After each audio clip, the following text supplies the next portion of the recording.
On today's show, the final show of the year for the Locked On Hawks podcast, we'll get into an injury update that's unfortunate for Atlanta around Larry Nance, a progress report on Zaccharie Risacher, and much more, including your mailbag questions. And we'll get into all that right now.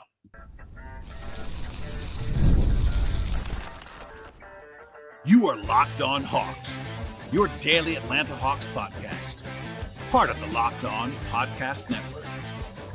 Your team every day.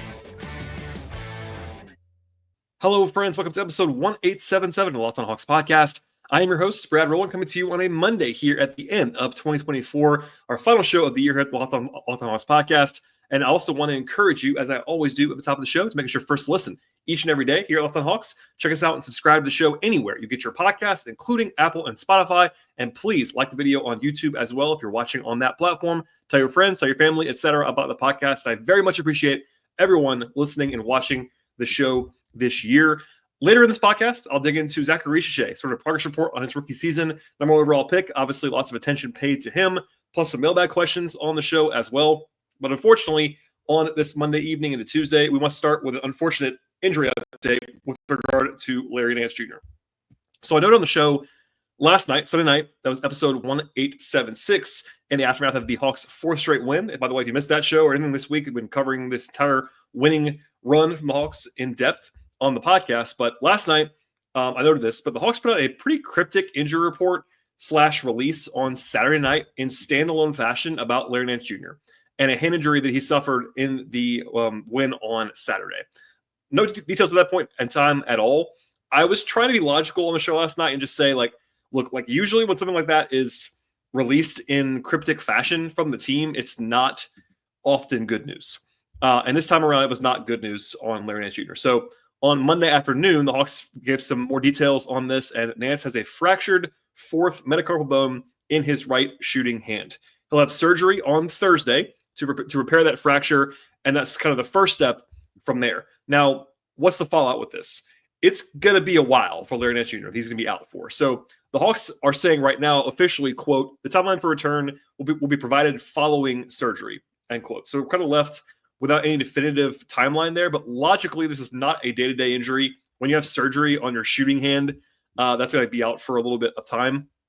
Jeff Stotts, who runs this blog, Injury Close, has been actually probably one of the best, if not the best, at chronicling the injury history and detail with regard to the NBA and like how long stuff pops up, et cetera, et cetera. He reported on Twitter on Monday, that the average time in his database of missed games for this injury in particular is 14.4 games and about 34-ish days. So obviously that means that there's shorter than that and longer than that, but that's the average missed time. And there's kind of a range here, depending on how the surgery goes. Also, this is Nance's shooting hand. So logically, I would say that it would take, on average, a little bit longer for your shooting hand because you have to kind of get back up to speed well enough to shoot, especially when you are not just a pure layup guy. Like Nance needs to be able to shoot threes, honestly, to be able to play. So it's his dominant hand. That's not great. Of course, I got a lot of questions about like what this means, about trading him, all these questions and the timing of all this. And we won't know really the timeline until the Hawks say something else. But that's the average that Stotts kind of passes along. Also, there are 18 games until the trade deadline for the Hawks. So like it's about 5-6 weeks away. 18 games between now and then, and 22 games till the All-Star break. So like that's a rough timeline of like maybe when he can come back in natural ways. Also, this is the second time he had this exact injury. The first time was in 2021. He missed 12 games only at that point in time, but that was his left hand, his non-shooting hand. So it stands to reason it might be a little bit longer for his right hand. And it can still be shorter than that average, obviously, but it's not like he's going to be back on this road trip. Like he's going to be out for a little while. Surgery is going to be on Thursday, and we'll have to see. And the Hawks have to just prepare to be without him for a little bit of time. Now, I'll say this on the mildly bright side. Nance has only appeared at 15 games this year out of 33 because in reality, he is the team's third center. As I've said before many times on this podcast, he's very overqualified for that role. It's kind of a very nice luxury to have him around. In fact, when Okongwu went down, I noted this, like, hey, if there was a guy in the lineup that the Hawks can kind of afford to be without, and it's not because of Okongwu, it's because of Nance. Like, Nance to Okongwu was not a huge drop-off at all. With that said, like, the Hawks were pretty fortunate to get Okongwu back literally the first game that Nance missed. Okongwu returned on Sunday. And here's the headliner for me. As long as Capella and Okongwu are healthy, the Hawks are in totally fine shape, despite this injury. The problem becomes if anything happens to either Capella or Okongwu, and I would say especially to Capella, who has played every game this season and he's been their anchor of the much improved defense for the Hawks. After that, you get to Don Barlow and Mo Gay. And I really like Don Barlow a lot. I think he's going to be a player, but he's a work in progress defensively for sure. Like definitely an unfinished product on defense as an anchor in particular. He's never been on a good team that he's actually played for, so that's a question for him. And by all accounts, Mo Gay is kind of off the radar right now. He's been in the G League. He actually missed the game tonight for College Park with an injury of some kind.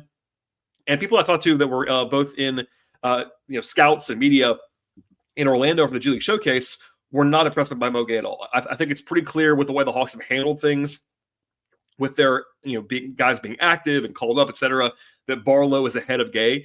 And they're both kind of like combo bigs. Like they're not like pure centers. Barlow's, kind of a center on offense and a 4 on defense in some respects. Gay has center length, but is not like a center anchor on defense. So anyway, long story short, they're not great depth-wise without Nance. But as long as Okongwu and Capello are there, they're okay. Overall, a tough break for Nance, obviously. He's been great in the locker room by all accounts. Like everyone loves Larry Nance Jr., the media does in particular, but also the players. Like he's been lauded for his leadership all year long. He's been a good soldier when he's not played. No issues at all behind the scenes for him. And also, like, he's also been very useful on the court. Like, he is a flawed player defensively for sure, but his offense is very useful. His shooting's been great for the Hawks. He's a good passer. Like, he's a very, very, very solid rotation piece for this team and a great guy by all accounts. So hopefully he can get healthy sooner rather than later, and we'll see when we have updates on his near future.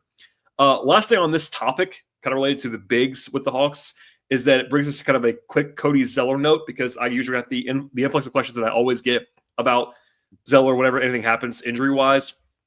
Nance went down, and then there was some uncertainty about Okongwu not playing on Sunday. He ended up playing, but because of that, like, all right, it was kind of doomsday. People ask about Cody Zeller. So as a refresher, Cody Zeller has been on the roster all year long. He has been not with the team all year long, and that is a mutual decision. There's this weird narrative on social media that Cody Zeller is like refusing to show up. That's not the case. Cody Zeller is not doing anything wrong whatsoever. He was acquired exclusively because his salary was needed to match in the Murray-Daniels-Nance trade. He got his money, yes. The Hawks are not making him show up. If the Hawks call Cody Zeller and say, you have to show up, Zeller has two options. He can either show up or he can forfeit his money on a daily basis. That isn't happening right now. Could that change? Yes. Could the Hawks call him and say, you have to report? They could try that. For now, I've heard nothing but positive things. Like, there's no animosity there between the Hawks and Zeller. That's where things are. Now, a couple of days ago, we crossed the threshold where the Hawks could now realistically waive Zeller if they wanted to, pay him his money, no buyout, just pay his salary, and then sign a rest of season minimum contract and still stay very narrowly under the tax line, because the minimum contract would be prorated. So early in the year, a point that I made a lot on the podcast was that, they could cut Zeller, but if they sign someone to the minimum even, they'd be over the tax line. And I think the Hawks, for better or worse, and I would say mostly for worse, do not want to pay the tax. So anyway, now they could, as of about 3 days ago, basically, according to my math that I could find, is that they could sign a minimum contract now by waiving Zeller and stay under the tax. But that is a pull the lever if you need it kind of move if you're the Hawks. I think from what I have heard consistently, they want to keep the door open on using Zeller's money in a trade as a matching salary. Now, he's not an appealing player for other teams, but he does have a expiring-ish contract. It's not exactly expiring, but it can function that way for other teams in a trade. So they're not rushing to cut him, or they already would have. Like, they might cut him, and I think if they don't trade him between now and the deadline early February, I'm pretty confident they will cut him if he's still on the roster in February.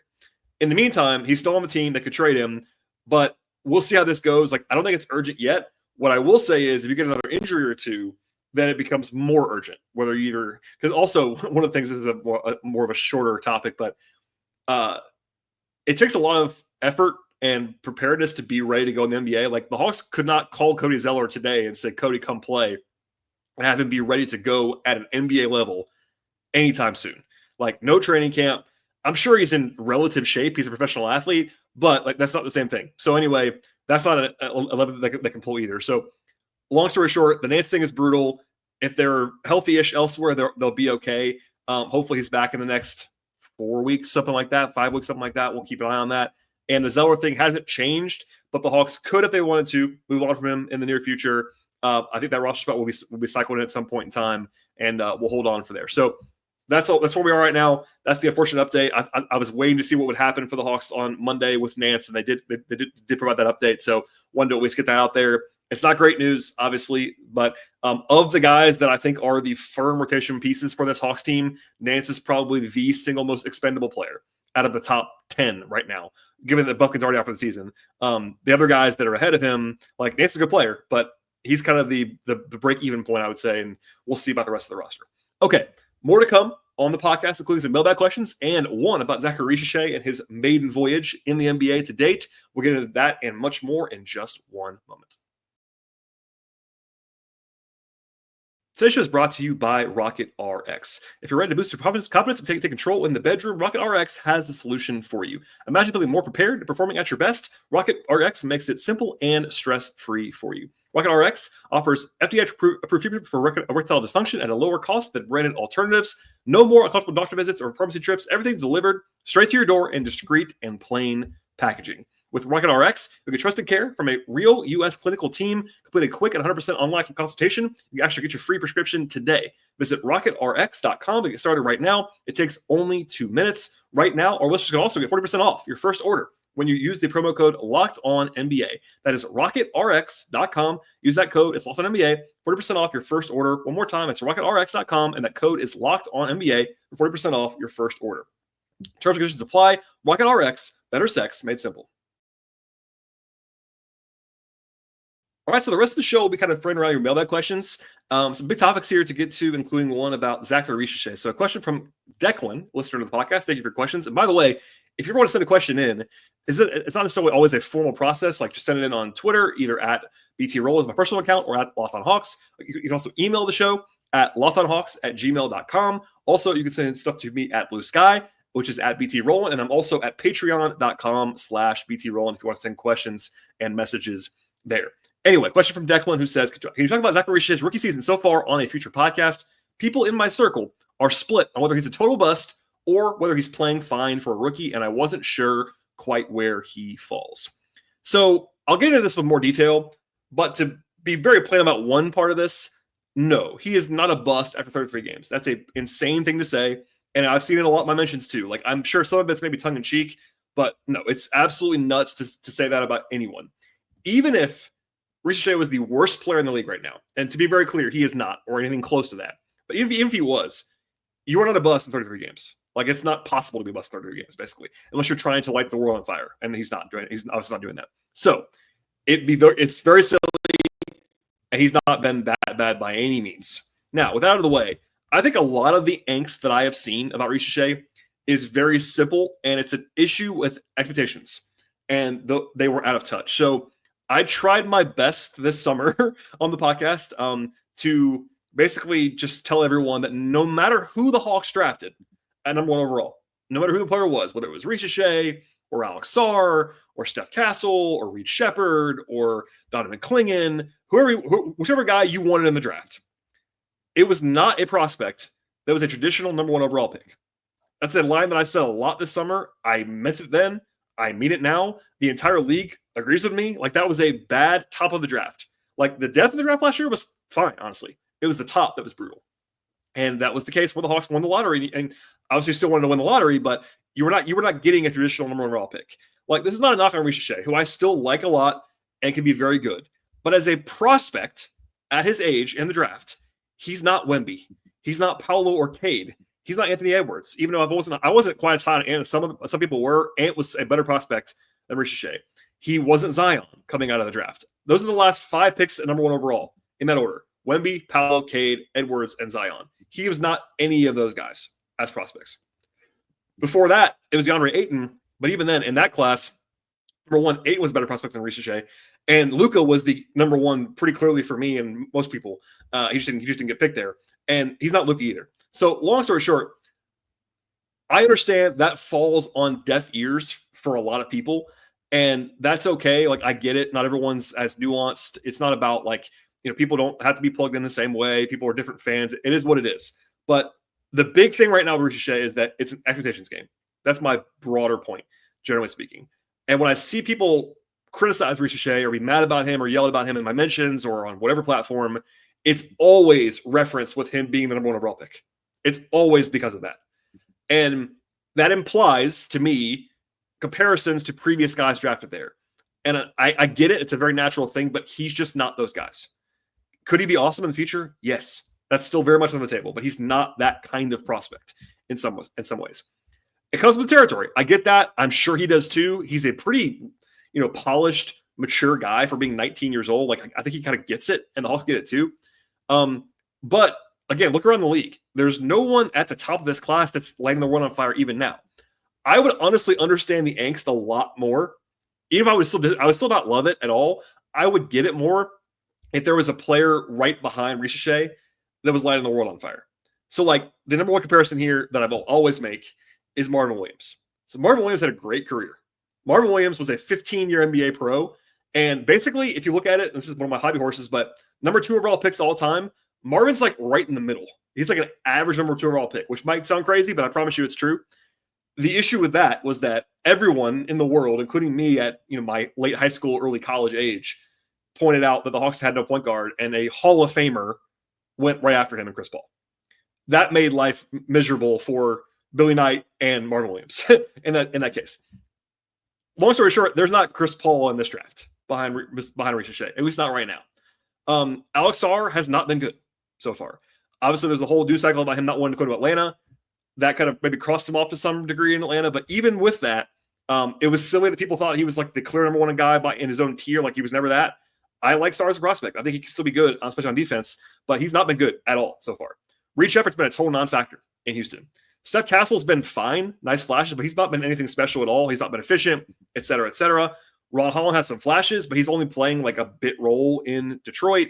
Donovan Cleveland's defense looks good, but he's like basically the 3rd center at times in Portland. Like, he looks fine, but not like killing it by any means.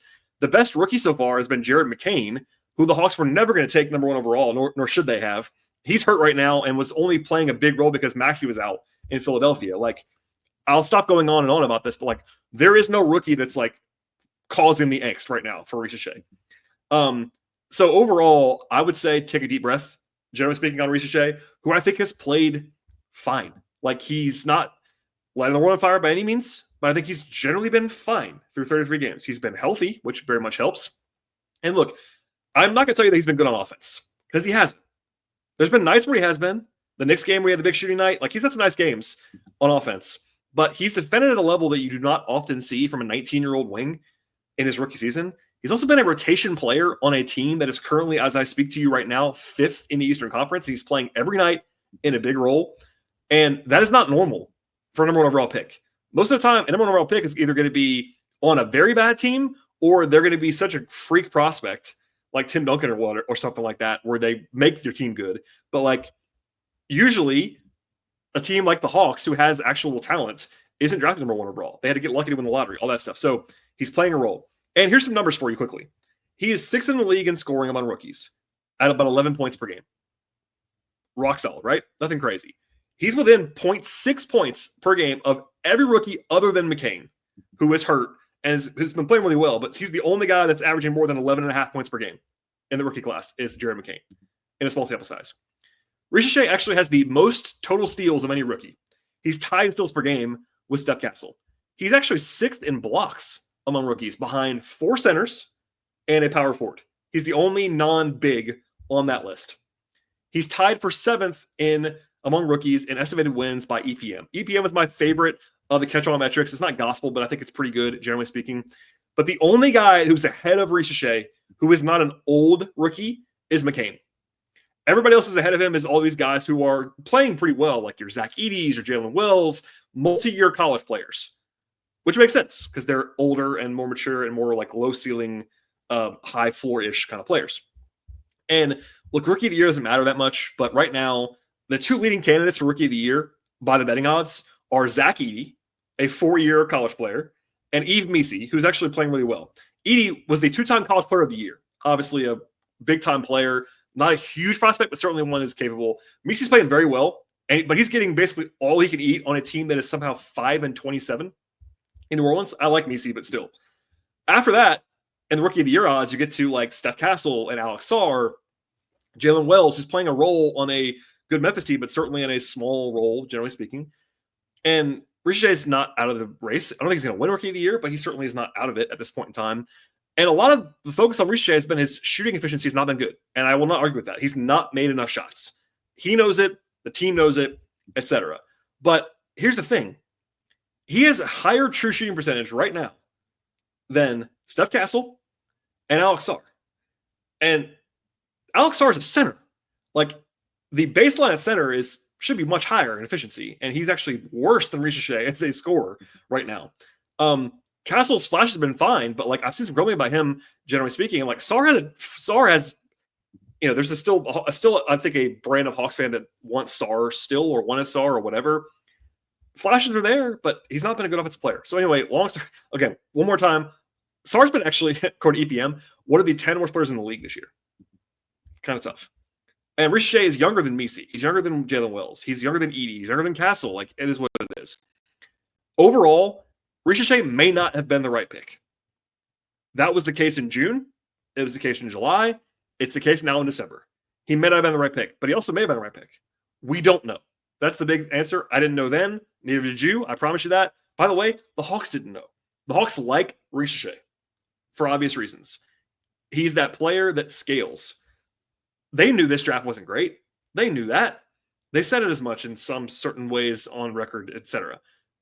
But they decided that Risacher was the guy who has the skill set that, at least theoretically, that every team wants, which I believe is 100% true. He's a 6'9" wing who can dribble, pass, shoot, defend. That's the theory. And if that hits, it's very, very valuable. But we just don't know at this point in time. What we do know is that he's showing some good signs. He has to make shots. Everyone knows that. I know that. He can't not make shots or it's not going to work. He's got to get stronger. He's got to improve. My go-to saying, though, is that rookies are bad. And it is very, very much the case for the vast majority of rookies. There are exceptions to this for sure, but rookies are bad, and that's why I said that they are. Especially for 19-year-olds, one-and-done players are generally not good unless they are uber elite prospects, and Risacher isn't that. But he has been a reasonably effective rotation player at 19 years old on a pretty good basketball team. Not an easy thing to do. So for right now, I think he's been pretty much fine for what I expected him to be through 40% of the season, which is what it is. 40% of the season has happened so far. I think offensively, he's been a little bit worse than expected, given that the shot-making issues have happened. Now, I tried to say preseason, like, he wasn't probably going to come in and shoot 40% from three. What I would say is that I thought he was going to be a little bit better than this so far as a shooter. I think it'll stabilize, but I think it's fair to say he's been a little bit below projection on offense. But on defense, he's been above projection, at least a rational one. For, again, a 19-year-old rookie defending at a rotation level in the NBA is impressive. Using his length, he knows where to be, all that stuff. He's also played, again, in every game, 31 starts before the calendar even goes to 2025. Like, he's been fine to good. Like, it's been fine. If he hasn't improved on offense in a year or in 18 months, things will change with the tone of all of this, including for me. Like, there is a point where you have to start showing results, but we're just not there yet. It's still very, very early in his rookie year. It's December of 2024. It is what it is. So overall, I would say this. It's going fine. And the only reason to panic or worry is if you were not being rational about what he was going to be as a rookie. That's kind of where I would put it at this point in time. But overall, like, report card wise, he's passed for me. It's not an A+ grade, nothing like that. He's not lighting the world on fire, but look at the context. There's nobody else that I like. If my last thing I'll say about this, and I'll move on, I promise. If you thought Risacher was the pick in June, which I was okay with it. I didn't throw a parade about it. I didn't think it was a grand slam. He was not my number one rated prospect, but I thought he was in that tier. It was a totally fine pick. If you thought that he was the right pick in June, nothing's happened so far to change that. That's kind of the way I put it, and that's where I'll leave it today. All right. More to come from the mailbag, including the question about the struggling, and I mean struggling, Sacramento Kings, plus draft pick stuff, Hawks two-way contracts, and more in just one moment. Today's show is brought to you by Rocket Money. Has Rocket Money helped you find any subscriptions that you actually forgot about or that you actually may have been paying for twice? For me, that's definitely happened. I had some subscriptions that I wasn't even realizing that I was paying for, and they made it so easy to track down all of them and cancel them. It's like having a personal assistant for your finances at Rocket Money.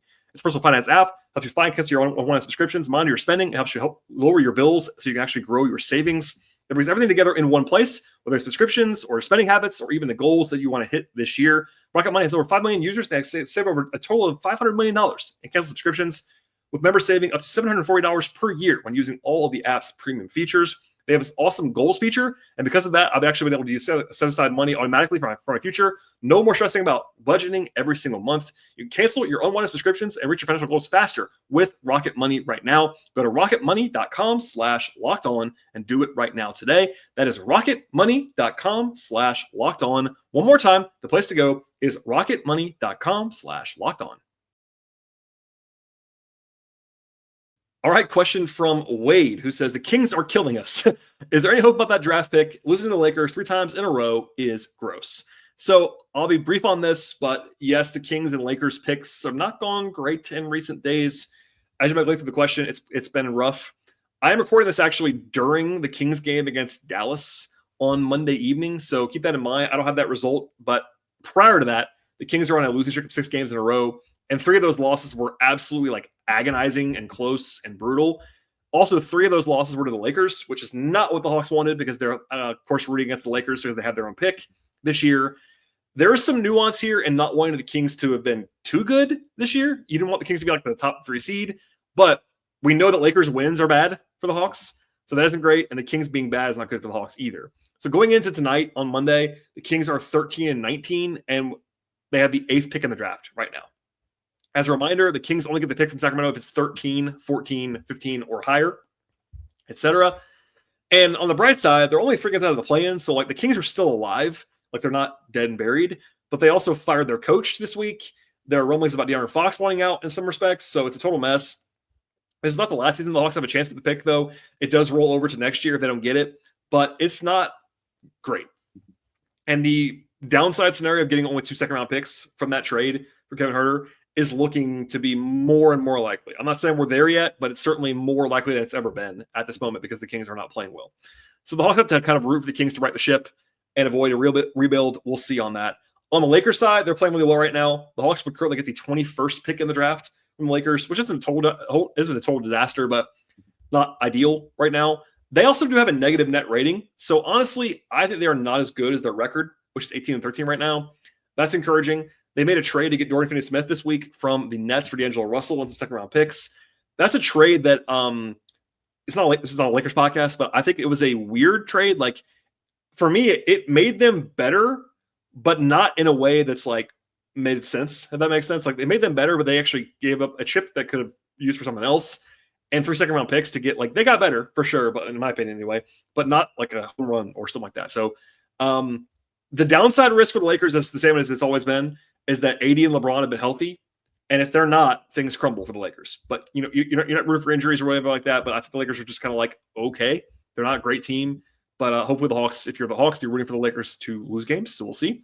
But overall, yes, it was a really bad 10 days for the Hawks draft obligations in the future. Fortunately, though, during that sample size, the Hawks are winning games, so which is keeping the vibes up to some degree. So there you go on that. Last thing that I'll get to, I realized this. After doing the last couple of shows, I never talked about the Hawks signing Daeqwon Plowden to a 2-way contract in any depth. So that's what we'll end the show now. The Hawks had a pretty big presence at the G League Showcase down in Orlando, which I talked about earlier with Mo Gay. And that was when they had an open 2-way slot after they waived Seth Lundy, who is still injured right now. It seemed to me and others like the Hawks were trying to see if there was someone that they wanted to sign to that 2-way down in Orlando during the showcase. That's kind of part of why the showcase exists, is to kind of try to find someone around the league that you like. I know John Hollinger at The Athletic said this on social media, but it seems like the Hawks surveyed their options in Orlando and then just decided they didn't love anybody. And they'd rather use their spot, at least for now, on a guy that they already knew and liked in Plowden. So Plowden, by the way, worth noting this, 2-ways are not guaranteed. So teams often cycle through them pretty quickly. Within the last couple of years, the Hawks signed Donovan Williams to a 2-way and then waived him shortly after that. It's not like they're married to Plowden at this point in time. But anyway, notable there. Plowden, if you don't know anything about him, he was in camp with the Hawks and actually got cut at the very end of camp, and they waived him to keep his rights in College Park. 6'6" wing, really good athlete. He's 26 years old already, so kind of in the camp of not going to probably be a huge developmental piece for you, but something maybe play for you now if you had to. 26 years old, played in College Park, I should say, 15 times this year. Modest numbers, 14 points, 4 rebounds. Did shoot 38% from 3 in 28 minutes per game. He's a solid shooter, not a great one, but certainly a usable wing shooter. Doesn't do a ton of offense other than shoot and some straight line drives. He's actually going to be a roll man sometimes. He's a pretty good athlete, but not a super dynamic playmaker by any means. Low assist totals, etc. Defensively, he's very active and I think pretty good off the ball, actually, and a good rim protector for a wing. Not the most dominant on-ball defender, but certainly just totally fine there. So he becomes their 18th man, basically, on the roster. Even with injuries, like Dyson's been out, Boogie's been out, he's still been in College Park, and then he was inactive. So, like, he's not close to playing, I don't think, right now. But there's no reason to keep that spot open. So if you like Plowden, give him a two-way. If something changes like that, you want to send somebody else, you can move on from him if you want to. It's not a marriage. It's more of a courtship or whatever right now. He's on the roster in the meantime, but you don't really want to leave a spot open for no reason. So there you go on that. And I thought he was, I think I said this on the show last week, he was one of the 3 internal candidates that was possible to me. It was either him, Kevon Harris, or Nikola Jurisic. Jurisic is a second-round pick this year, but he's not been playing very well in College Park, and they seemingly like Plowden's skill set a little bit more than Harris's. There you go for now. Before I get out of here, the Hawks play again on Wednesday. That is New Year's Day with a 9 p.m. Eastern time start in Denver. Of course, I'm recording this podcast on Monday, so no injury updates just yet on that game. Won't have one until Tuesday night. So I'm obviously keeping an eye on Bogey because Bogey's the one, like, we'll see if he returns in that game after missing the last 4 or 5 with this lower leg contusion. I think he was probably close-ish to playing on Sunday, but we'll see how he sort of responds in advance of Wednesday. Plus, Dyson Daniels, not like a lock to play. I think he probably will because usually you get, that'll be 4 days with the illness. Certain illnesses are worse than others, but hopefully he's ready to go and back at full strength for that game on Wednesday. They'll definitely need him in that game. Denver is playing tonight, as I'm recording this podcast, in Utah. So not a bad schedule spot for the Hawks because they actually have an extra day of rest against Denver. But it is always hard to play in Denver with the altitude in particular, and also Nikola Jokic is an awesome player. That goes without saying. So a tough spot, but not an impossible one before the rest of the trip. By the way, after that, they go to LA for a back-to-back over the weekend. That'll be an interesting challenge for the Hawks as well against the Lakers and Clippers. So also, the game on Wednesday on New Year's Day is directly against the UGA Notre Dame football playoff game. So I know some people will be multitasking. I said this on Twitter today. Like, I wasn't saying, like, not everybody is a UGA fan. I'm not a UGA fan. I didn't grow up a UGA fan. I'm no investment at all there. But I know there are a lot of people that both like the Hawks and like UGA. So kind of a tough spot there if you only have one TV, etc. Anyway, I'll have it covered either way. Some of what I try to do on the show is to have stuff for you, whether you watch the game or not. My analysis should be kind of crossing over to people that didn't watch, people that did watch, etc. That's the goal on the show. And yeah, that's all I have on today's podcast. But I do want to thank you one more time at the end of 2024. Barring a surprise, something crazy transactionally or an injury or whatever on Tuesday, this will be our last show of 2024. I will have a show on Wednesday after the game, so please stay tuned for that. But thank you for everything that you've done to support the podcast this year. Keep it up for me. I definitely appreciate that as well. Tell your friends, subscribe on Apple, subscribe on Spotify, also on YouTube, like the show, et cetera, et cetera. Please tell your friends about the podcast and your family. Just help us spread the word. I very much appreciate that. Follow the show on Twitter /X at Locked On Hawks. Follow me there at BT Rowland. Follow my Patreon work at patreon.com/BT Rowland. Also on Blue Sky at BT Rowland. So all those places. I'll stop rambling now. Hopefully you enjoy your New Year's Eve into New Year's Day. I will have you covered New Year's Day, the evening of New Year's Day, with a full breakdown of Hawks Nuggets. And by the way, the Hawks are playing really well right now, so that's a pretty encouraging thing. The Hawks are 11-4 in the last 15 games. Good vibes at the end of the year. So we'll close it up now. Thank you so much for listening to the podcast, and we'll see you all next time.